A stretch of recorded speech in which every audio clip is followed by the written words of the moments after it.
Hey guys, and welcome back to our small piece of the internet where we take a moment to talk about movies. So let's ramble with, of course, I'm Mike Sorg at Sorgatron on Twitter, and the main rambler himself, the Rambling Mango on Twitter, Mulango. How you doing, sir? I'm doing all right. It's stress ball day. You still have the Dunder Mifflin stress ball? Wait, did I leave that behind? Yes. You will not get it back. I can't believe I left that behind. That was like, I left in 2011. It's serving its purpose. Oh my god, it's probably, I'm surprised it still, like, exists. As much stress happens around there. Holy hell. For those who don't know, like, Mulango and I used to work together, and he's still there. So, wow. Really? I really wanted to get out of there, huh? Also, as you can see up in the top part there from the Bronx, we're out here in Pittsburgh, is Mad Mike. How you doing, sir? I'm doing fantastic, Sorgatron. No stress ball needed, right? No Dunder Mifflin stress ball needed, right? No, I have an adipose stress ball. Now, you know, Mulango, I found, remember that sign I had up above my desk? And this is movie related. No. We had an Office Space kit that I was given for my birthday or Christmas or something, and there was the "Do what's best for the company" sign. Oh, okay. Which, you know, I put above my desk ironically, and nobody noticed. I do remember that. I don't think that's here. No. I found it. I think I only just threw it away. So, so there's that. Well, so Mulango, tell me what happened in the box office this weekend. The box office. Yeah, so box office this weekend, nonstop, was #1 movie that we had going. The Liam Neeson on a plane, like snakes on the plane, without the snakes. It's Taken on a Plane, isn't it? Taken on a Plane. Taken on a Plane. That's basically what it is. I didn't see this movie. I kind of wish I had, because I like him. But I watched the trailer again, and yeah, I am definitely going to wait for this to come out on the red box. I think it's going to be a good Hit Bliss or HBO movie, to be honest. Yeah. I mean, it's definitely one that I have on my list, so I'd like to see it. Mad Mike, what do you think of this movie? I kind of want to see it. I think it's going to be a toss-up this weekend of either seeing that or Peabody and Sherman with the girlfriend this week. Yeah. Man, Peabody and Sherman is raking up. It has a 92% right now. Really? On Rotten Tomatoes. I am scared that movie is going to be good. But yeah, the other two movies that came out this weekend, I don't know if I'll call this dark horse because of its religious. Son of God got whopping 25% and only pulled in about $25 million. So I guess the religious people did not approve of this movie or something. I've never even heard of this movie. Yeah. This is the first I've heard. Is it another Jesus movie? Okay. I think so. Do I really need to like another Jesus movie. Okay. Yeah, and then a Lego movie, which is still hanging around, which is freaking awesome. I believe it. People are still going nuts about that movie. Yeah, 20.8. Go ahead. No, just a side note, the next movie down, this is how big of a leap this was, that the Lego movie's still going this strong. The next movie down, although it was only 31% on Rotten Tomato, 3 Days to Kill only pulled in $5 million. And that was the Kevin Costner flick, right?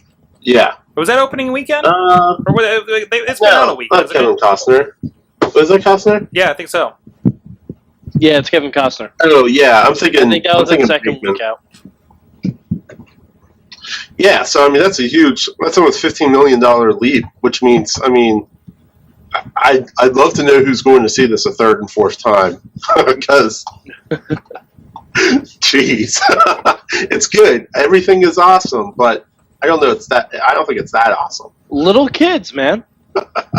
Little kids, I'm telling you. Oh, jeez.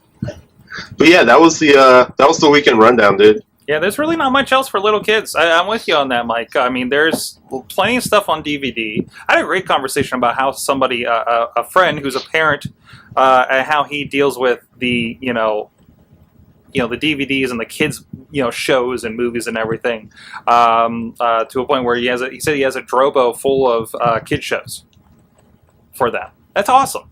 That's awesome. That's really cool. I kind of prefer that idea than like if when I have kids, doing that instead of having them sit in front of Nickelodeon and get all those stupid commercials. I get angry at the toy commercials anymore. Oh, I mean, the toy commercials are about the same as they were when we were kids. Yeah. Because if you watch some of those old commercials, like for Crocodile Mile, and it's just bad. This is another rant, but I'm just not. I look at the toy aisle in Walmart, and I'm just not impressed. Kids these days, Kids don't even know. Like, other than the fact that they're playing with exactly the same stuff as in Ninja Turtles, I guess not so much He-Man, Transformers, WWE, just like I was as a kid. Anyways, let's get back to the movies. What's next, Mulango? Well, yeah, I will throw in a side note. Like, even Hulu, the kids market's huge with no commercials. Yeah. With Hulu Plus, they just added that for kids programming. They've taken out commercials. They've taken out commercials? Really? I believe so. If you only for the kids programming. Really? That makes on sense, Hulu though. Plus. Okay. That makes sense. So That's if it's kids watching, they're not going to be like, "Oh, Mom, I just saw a commercial for this great vacuum." Yeah, there you go. There's that. And I don't know why I'm getting commercials about health insurance while I'm watching SpongeBob, I guess. I don't know. Mulango, this is an issue that you're going to be running into in a couple years here. Are you worried? Are you going to be avoiding the kids' programming on television? No, I'll probably be just as much into it as she will be.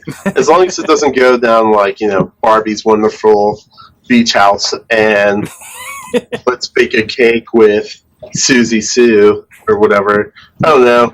Are you looking for Easy Bake Oven? It sounds like. I like to cook, so that might work in my favor. I can make a cupcake with a light bulb. It's amazing. Yeah. Let's do this. Challenge accepted. Delicious. What's that, Mike? Those brownies are delicious. They are. They are. Wow. Mulango, actually, that segues into some of our talk here about some other kind of flashback stuff. Some I already kind of mentioned. Somebody mentioned Flash? What? Like Flash? Oh, Somebody mentioned Flash? Yeah, hey, there's some pictures that just got released on the internet for the Flash movie. It's not a movie. It's the new series coming to CW. Yeah. Is this a series coming to... Oh, wait, is this going to CW? Mm-hmm. Yep. Oh, interesting. You guys talked about this a couple weeks ago, right? Yeah, because they just introduced... Well, actually, he's been in a coma for like 5 episodes. But they introduced Barry Allen, and something happened to him. And if you're on video, here's the picture from Entertainment Weekly. I'm happy with it. I don't think he's coming back to Arrow, at least not this season. Okay. I could see them doing a finale. I'm so behind on Arrow. You should catch up. It's pretty you decent. Need to catch up on Arrow. Pretty decent right now. They just had the Clock King episode, and I was a fan. Yeah, and this week's is only going to be better because we see someone put on a certain mask. Ooh. What? We see someone put on a certain mask. One color this side, one color this side, maybe an eye missing. Slade. I'm excited! Nice. Now, this is the DC fanboy. Sorry, Mulango. Yeah, I know. It's okay. I'm primarily a Marvel fanboy, but Arrow has got me interested. I gotta say, and most of that stuff that I know is from watching Teen Titans. What's happening with my hair here? And if they ever get to make the Judas contract on Arrow, I will probably offer up my first children to the creators of that show. Go Wikipedia. That's just gonna be a thing that happens. That's a Teen Titans storyline, right?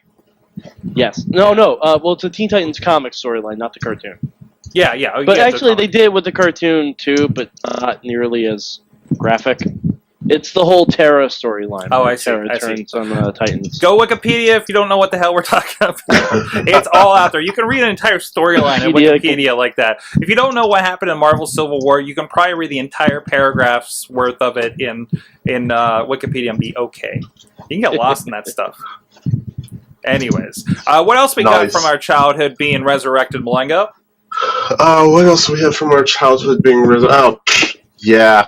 So I couldn't. I wish I found the actual source for this, but we could still talk about it. So Transformers and Teenage Mutant Ninja Turtles, both things from our childhood, are basically going through this like revamp to the point that the new Transformers, I am almost like, is this a reboot?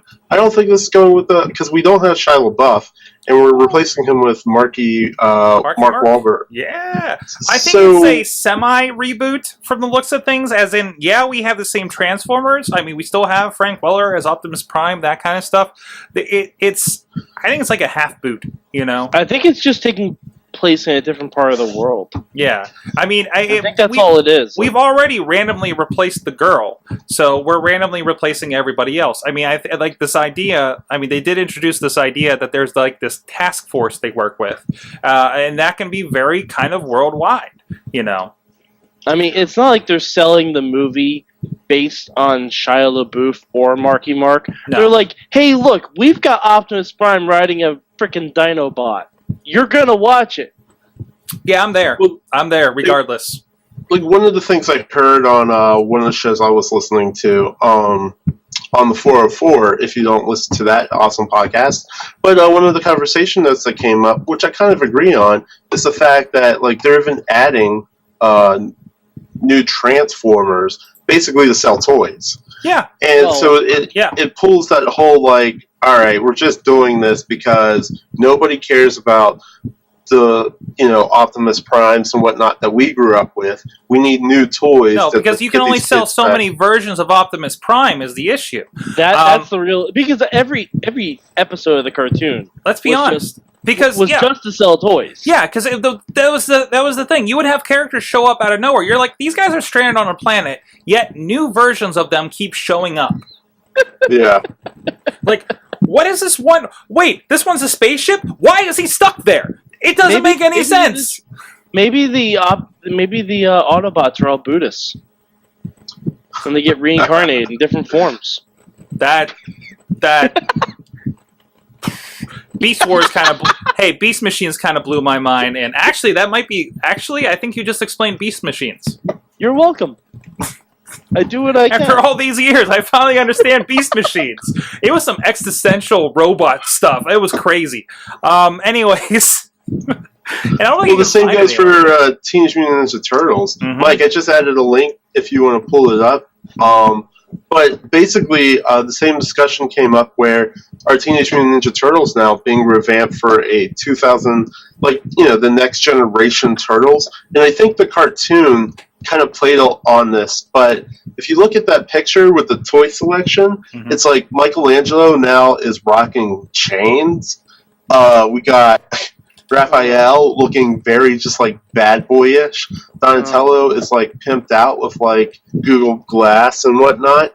It's just what's going on with? No, I dig it. They're expanding on it. I'm okay with this. I want to see what happens before I judge on it. I gotta see what happens. It's not Teenage Mutant. I mean, and James Cameron can get away with this by basically just saying like, is it Cameron or Bay? I thought it was Bay. Or Bay, yes, Bay. Bay. Sorry about that, but yeah, he basically just say, they're not. You have two things happening here. First of all, the original creators have sold off Ninja Turtles, so Nickelodeon owns it. So this is on Nickelodeon now. Well, no, but to be fair, the Nickelodeon cartoon is excellent. That's true.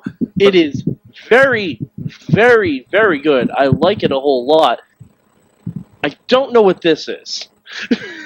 Because I want to know why they all seem to have hoodies wrapped around their waists.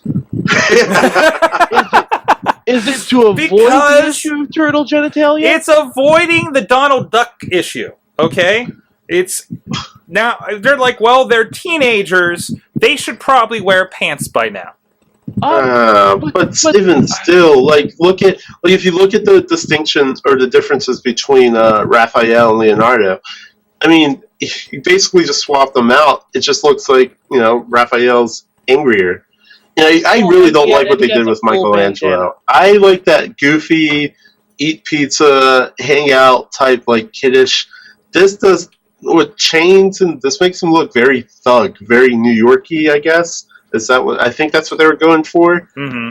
I just don't get it. Like, I want to see it in context before I judge. I have to see it in context before I judge. It can be okay because the character, the model designs are way better than the stuff that they've shown, like the earlier test runs. Mm-hmm.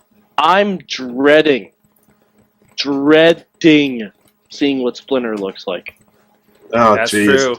Do you think we get Yoda on this? I'm Just have a dreading CG? Because Shredder, you can make Shredder look like anything you want. Splinter has always been the concern, even in the '90s movies that came out. Like Splinter looked like he could barely move, Yeah. and he's supposed to be the guy that's training them, like the guy that's like their martial arts sensei. And the Splinter in the '90s looked like he couldn't move at all. That was very stiff. A very stiff rat.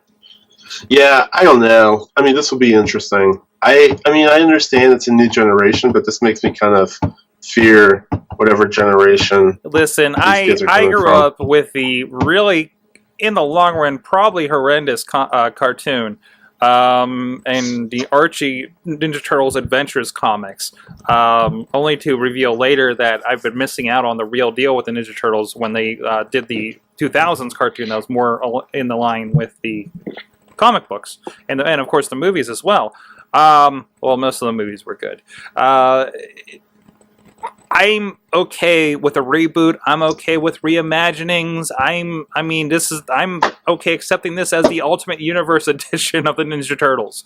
You know, that's fine with me. Like, I mean, Transformers. I'm not happy with the movies as far as the story side of it. I'm happy with mostly the representations, the reimagining. Because of the movies, I got something awesome like Transformers Prime. You know, kids know what Transformers are. You know, it's. I think it's all good in the long run. This will only make the cartoon go even better, I think. Even if you absolutely hate the movie. Sorg, in a couple weeks, the Ninja Turtles cartoon, they're traveling to another dimension to the Turtles from the 1980s. Which we've kind of done this before, right?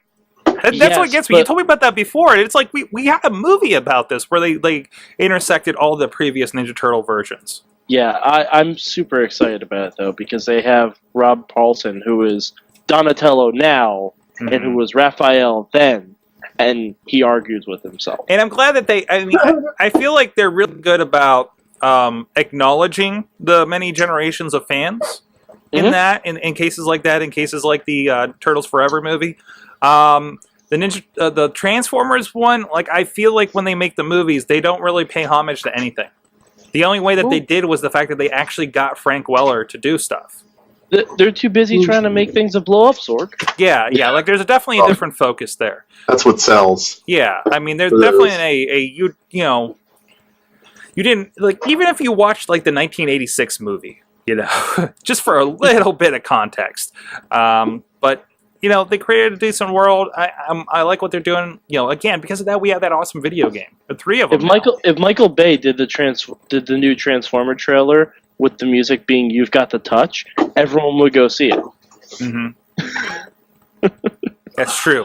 I mean, you know, and they haven't done this yet, I don't think. But even if you're like the Touch is playing on a radio, you know, in the background, I would be marking out for that. So. There's just not a lot of throwback to that. There's just, I hope Vanilla Ice is in this new Ninja Turtles movie. Yes, and I'm sure he does too. Well, he came out with the commercial for the new Ninja Turtles mac and cheese that is Vanilla Ice stacking boxes, singing to himself ninja rap. So he is self-aware about this. If he is in this movie... Oh, he completely is. Well, I had the opportunity to meet Vanilla Ice at a signing at the Gathering of the Juggalos, which has been a hot topic the last couple of days. And I got him to sign my VHS copy of Ninja Turtles 2, and the whole time I'm like, this guy's going to punch me in the face, right? Meantime, I'm standing in line. Guy in front of me has a plastic Ninja Turtle belt buckle. Guy behind me has a Ninja Turtles towel. Nothing with Vanilla Ice or the movie on them. Like, this is the cartoon towel. And he's having them sign it. And he's just gladly, he's just signing all this stuff. He's happy for the attention. He's all good. he's all right to be, he just tweeted. He actually just Instagrammed a picture, retweeted a picture of him in the movie like yesterday. He loves that there's a new movie too because people are going to be like, hey, remember Villain Ice was in that movie? I hope he's in this new one. Good for him. I really hope he's in this new one. Mhm. Or like when they're hanging out in the sewer and they're so behind the times that they listen to 80s music. Like I hope that's the whole thing of it. Like Splinter's kept them hidden for 20 or 30 years, so that's why they have a chain. That's why Michelangelo's rocking a hoodie around his waist. Like they think that's hip. They're listening to Vanilla Ice. Like I really hope that's it. If that's it, I'm in. Reception's really horrible in the sewer. Hey, Mulango, what else we got here? I got another throwback, don't you? Do I? It's in your rundown. It's the next item. Oh, hey, check that out. Clone Wars. Hey, this was just a quick note. Podcasting, ladies and gentlemen. The Lost Mission debut. I guess this is the final episode. It's going to be airing on Netflix this Friday. Good. So that's pretty awesome. That it's not straight to DVD, but to Netflix. So I guess if you don't have Netflix, because they kind of got left off because basically, I guess Disney when they took over the Star Wars franchise, they just kind of dropped everything. They want everything in house. So they dropped all the contracts and everything. Games got canceled. This got canceled. But they did get a chance to at least finish what they were working on. At least to a point or something. I hope that it's not a horrible, here we go incident. Like hit render on that last thing before the deal ends, right? Yeah. So good that this got taken care of. Now, is the entire series running on Netflix? Because I would love to catch up on it. Because I would probably love to catch up on. I don't even know how many seasons it ran. It's only like 4, right? I would love to catch up on that. So we'll take a look at that. I'll try to get you an answer here, or if anybody in the chat can take a peek for me real quick. Awesome. What else is coming up? Hey, so let's just go right into the water cooler talks. Oscars, or the Academy Awards, was this past Sunday. I don't care that much about the Academy Awards. I'd rather go into the Razzie winners. But just I guess according to what some people had forecasted, 12 Years a Slave did win Best Picture. American Hustle basically got screwed out of everything. The Wolf of Wall Street, I didn't do that great. But 12 Years a Slave, Gravity swept up a lot of awards. And Matthew McConaughey won for Dallas Buyers Club. Guys. So, True. Yeah, interesting stuff. But more interesting, unless, Mad Mike, do you have anything to say about that? Because I think did you watch it, the whole thing? I watched some of it. The woman who won Best Supporting Actress, hold on, Lupita Nyong'o, she had a really, really nice acceptance speech. She had a very nice acceptance speech. Also, I'm happy that Frozen swept the animated category. Oh, yeah. I mean, compared to what it was going up against, I thought The Croods was the only one that really probably held up, although I did like Despicable Me too. But I kind of feel like a lot of these awards, it's whoever has the most momentum when these come through. And you had the chords were all the way back in the beginning of the year, and Frozen was the last one released, and Frozen was really good. So, it's kind of a given. Mm-hmm. And there was one other thing that I was a little ticked off that American Hustle got screwed. Like, nothing won for American Hustle. And I thought it was a really very well done movie. And I haven't seen Gravity, but I mean, Gravity just kind of looked like an IMAX fest to me. I mean, I thought the argument with Gravity for it being such a technologically advancing what we saw on screen, I would give it that. Story-wise, I kind of agree with some people that like the fact that we didn't even know Sandra Bullock had a daughter until like, I don't know, half an hour into the movie. And then it's like, oh, now we have to care about this. I could see how story-wise some people were kind of like, I mean, if you look at the top movies for Best Picture, I still haven't seen Dallas Buyers Club, which I heard was like really good. But I don't know. Like I mean, Mike, you probably know my opinion on 12 Years a Slave. But if I remove that from the equation, I don't know if I give it to American Hustle over something like Wolf of Wall Street. You know? Well, I mean, but just like they didn't win for anything, and it was such a well done movie. Like you'd think at least maybe an acting nod or something like that, but I don't know. I just find it kind of weird that a movie with that much talent and that much momentum behind it just did nothing at the Oscars. Yeah. Well, and also the people who did the makeup for Bad Grandpa were screwed.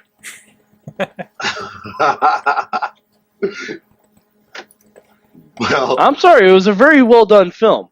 Say what you will about Johnny Knoxville and Jackass, but the makeup was amazing. Like it was very convincing. Who won and for what was that category, for production design or what? No, just for makeup. Or just makeup? Yeah. So who won that? Like I thought they should have won. As weird as it sounds to give Jackass like an Oscar, it was very well done. It was extremely. Oh, jeez! It was going up against The Lone Ranger and freaking Dallas Buyers Club. Exactly. Yeah, that's crazy. Well, I mean, I guess there's a cross-dresser in Dallas Buyers Club, but I haven't seen could it that yet. cross-dresser fool like actual people? Like Johnny Knoxville convinced entire cities that he was an 85-year-old man. I don't know. That's just me. Yeah, I don't know. I mean, some of these categories, like, they get so washed out. Visual effects, yeah, I mean, that had to go to Gravity. That's so stupid compared to what is.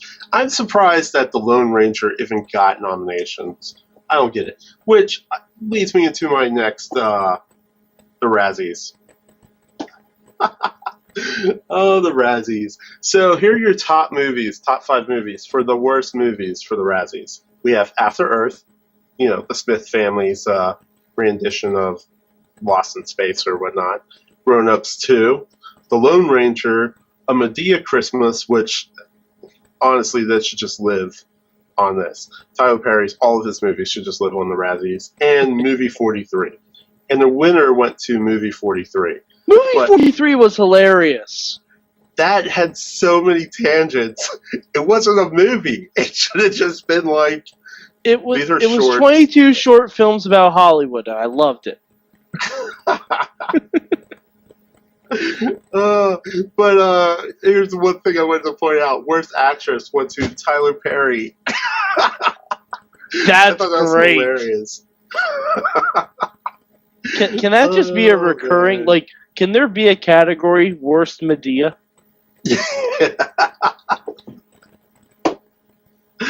Oh, jeez. I hope there's a category next year for worst Kevin Hart film. There's some I really hope there is, because you know he's going to have 5 movies out. There's some not safe for work clips on that article. I'm glad I didn't pull it straight up. Oh, which one? The thumbnail is boobies on one of them. Sorg, have you seen Movie 43? I found my own Razzies because the link didn't work. No, I have not. I think that's one somebody recommended to me, and it's in my Netflix queue. Have fun with that. Have fun with that. Sorg, I think you should watch it. Watch it. Watch it with your wife. Watch it with my wife. Watch it with your wife. It is very funny. We'll have to. We'll see that. We'll work this, and I will tell her that you said to watch it with her, and so she will tweet you with her opinion. Oh, I fully welcome it. I welcome it.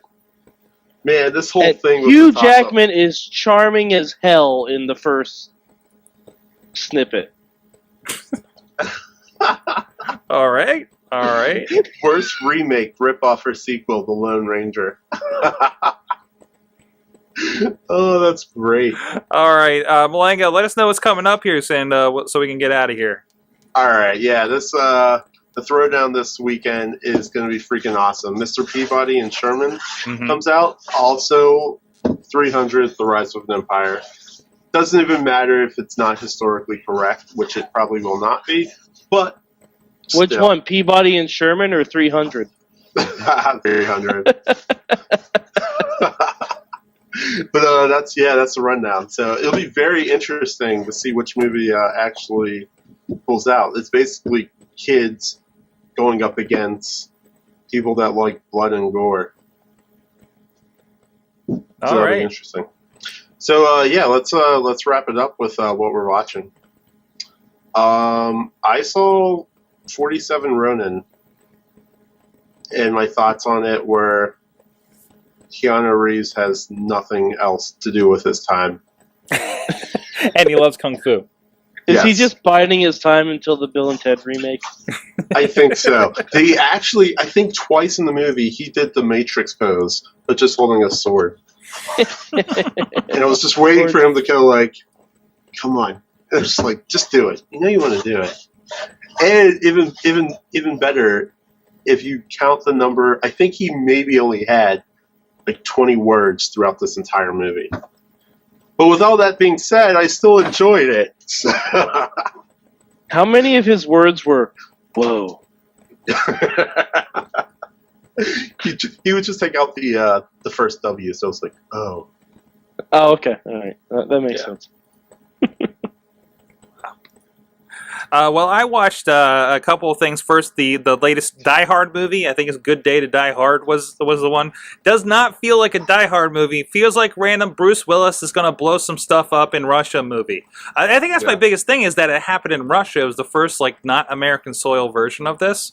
It was an okay movie. I just didn't feel like it was a Die Hard. You know. Yeah. I also saw before that Now You See Me.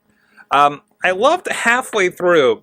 My wife turns to me and says, "Who are we rooting for?" And I realized, at that point, I started realizing how little we saw of the, I thought, top-billed actors of this, as in the four magicians in this case. It was very kind of segmented out. Like I think as a movie, it's got some problems, but it was a fun ride. For me, you know, one of those, well, you can't really watch that a second time kind of flicks. Yeah, no, you don't want to watch that a second time. No. But a fun, like, I want to see how this goes, you know, kind of thing. Yeah. Nice twist at the end, you know, about what it was about and who's really behind it and everything like that. It was fun to have two actors from the Batman series and two actors from Zombieland playing off each other. There you go. Put that out there. Was that a Franco that was in that movie? Did I see a Franco's younger brother or something in that movie? Because I don't think he's related. But I know you. I'm gonna look that up now. His character actually pissed me off in the whole the twist at the end, because even though they tried to like do that, explain it, it didn't really make sense. and also an Avenger is in the movie. Ruffalo, who plays Hulk in the Avengers movie, is in it. So they brought a lot of people together for this one. It was pretty tremendous. Well, it was. I always thought, like when I saw it, I'm like, oh, so it's Ocean's 11 with magic. It is, and it is Dave Franco that's in that. So I presume that's his brother or something, younger brother or something. Yeah, it is. Yeah, Dave Franco. He's a better actor than his brother. Yep. Yeah. I mean, let's be honest. Come on, James Franco's awesome. Franco had a problem playing himself in the end. But that was so funny, and this is the end where it's like that movie is so great. It's, I think it's underappreciated by people who appreciate it, to be honest. Man. Anyways, what are you watching, Mike? Well, I actually watched an older movie that it's one of my favorite New York City centric movies. Okay. It's a romantic comedy about 11-year-olds called Little Manhattan. Oh. Yeah, it's like I teased this a couple of weeks ago, but it's very out of left field. It was one of those ones I caught right at the beginning at late at night at like 3 in the morning, Mm-hmm. and my remote was really far away, Mm-hmm.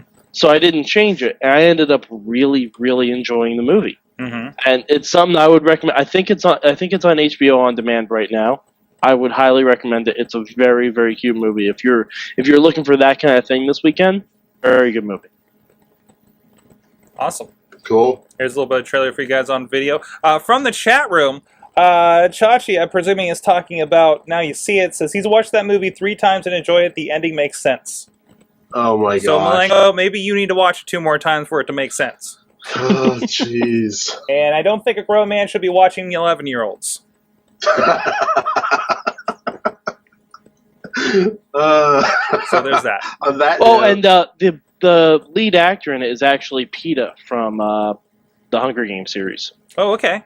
Yeah, I found that out way after the fact when, like, because I was watching Hunger Games and I was like, that guy looks really, really familiar. I'm like, I'm gonna look him up afterwards, and then it was just like a mind explosion. That it was the same kid from that movie.